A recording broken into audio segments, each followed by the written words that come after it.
Inconvenient. Hey, my name is Werner Puchert, and this might be a little bit inconvenient to listen to. This is Finding Frequency.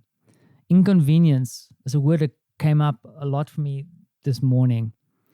What isn't inconvenient or hasn't been inconvenient is the fact that Martha and I spent the last half of last week and then over the weekend away from Warsaw together with Francie. The first half consisted out of a little bit of a stay in a nice hotel to celebrate Martha's new job and just really spending time together. First time in a while. Even in this pandemic, you kind of live past each other, and this has been a bit of a reconnect, just enjoying something nice. And then the second half spent at our little estate, tongue-in-cheek estate, the Pink House in Brodnica. Not always super convenient. Was outside fixing a few things. Didn't work entirely the way I wanted it to, and some things worked out really well. Swore at things, banged my finger and stuff. But it was actually really convenient, and I'm still grateful for the privilege to be able to do that. Now, what is inconvenient? Something that's a little bit inconvenient is what's still going on here on the border of Poland. I have no facts. I have no details to share other than the fact that I believe there are still people sitting out in the cold trying to cross the border into Europe on the quest for a better life. Yes, I know it's a fundamentally complex conversation. And there's a lot of things that need to be solved and explored. But damn it, it's cold. I don't want to be sitting outside there. And I really kind of hope that these folks are getting help. Now, the problem I'm facing at the moment is that there's a few problems, because this is finding frequency, finding the extraordinary. And it's been tough to find the extraordinary. I spoke about the extraordinary a couple of days ago when I said that there are people here in Poland doing things. However, I don't want to be one of those folks who put like a cherry on top of something, especially if it's a poo. And what worries me a little bit is that I'm not entirely sure if my friends, family really get what's going on at the moment and actually really get how close this is to home. Because I think for many of my friends, my dear friends, we are all kind of immigrants in some way, or maybe sometimes refugees. I know my forebears fleeing to South Africa from the Catholic Church, they were refugees. I don't think they necessarily wanted to leave and make their home in South Africa.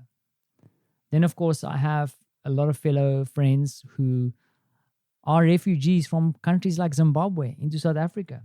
Not that they wanted to leave their country, but they had to, because politicians are making decisions. Then I have what's happening at the moment.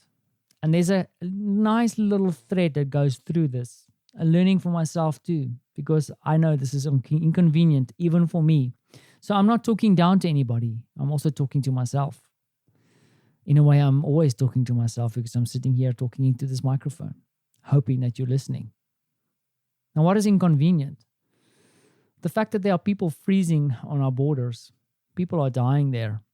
And all they want is a better life. Now, I'm going to tell you a truth that I heard today. So I woke up and I look over to Marta and I can see that she's not feeling great. She's crying. In one way, she's crying because my sister-in-law didn't have enough time yesterday to go drop off the goodies that Marta's been collecting so religiously.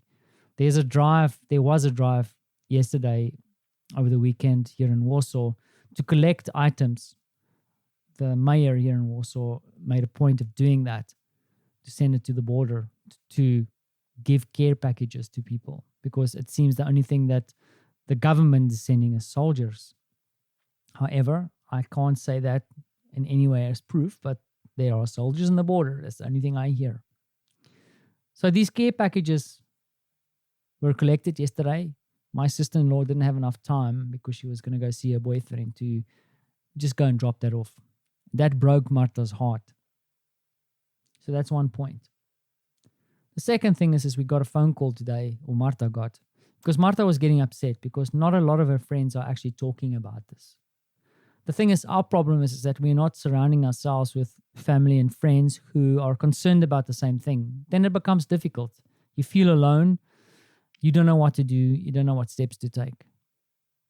And that's where Marta is at the moment, because a lot of her friends kind of are aware of what's going on, but don't really care. The only way I can explain it, because I don't think it's necessarily apathy, it's more about it's inconvenient to talk about it. It's inconvenient to talk about these things. Inconvenient.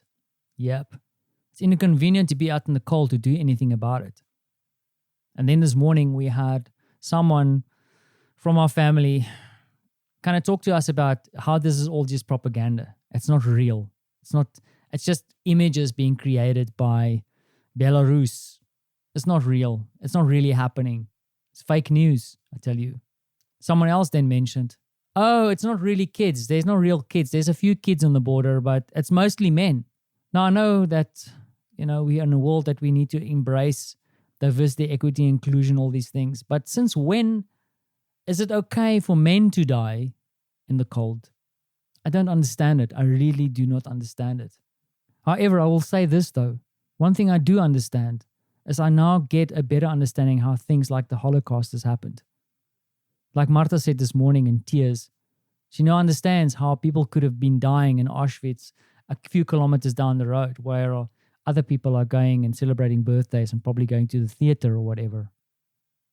It's tough words, but it unsettles me because these things are happening. What unsettles me even more is also the fact of my poor country, South Africa. They did everything by the book. They report the new virus or the new strain. There's no facts. It's just that it's a mutation. It doesn't look good. Everybody is being honest. And now the whistleblower once again gets punished. Flights are being cancelled and the economy once again gets punished. It's unsettling. Now, I know this is a podcast about the extraordinary. The extraordinary is still the people who are trying to do something. The extraordinary is someone who doesn't mind the inconvenience. In fact, I had to pause the recording right now because Marta, while I was sitting in a workshop, jumped in the car and been driving for 45 minutes to take the meager little things that she's collected to a delivery point. It's inconvenient to drive 45 minutes to go drop things off. It's inconvenient in this cold to drive another 45 minutes back home to come feed a lazy old husband.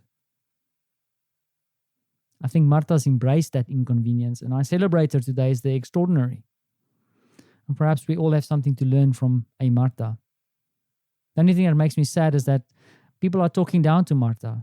People are telling Marta that it's not real, it's fake. It's something else.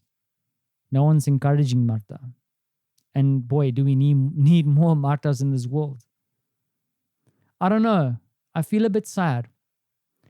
I feel a little bit confused. I feel a little bit powerless. And I don't know what I can do to help.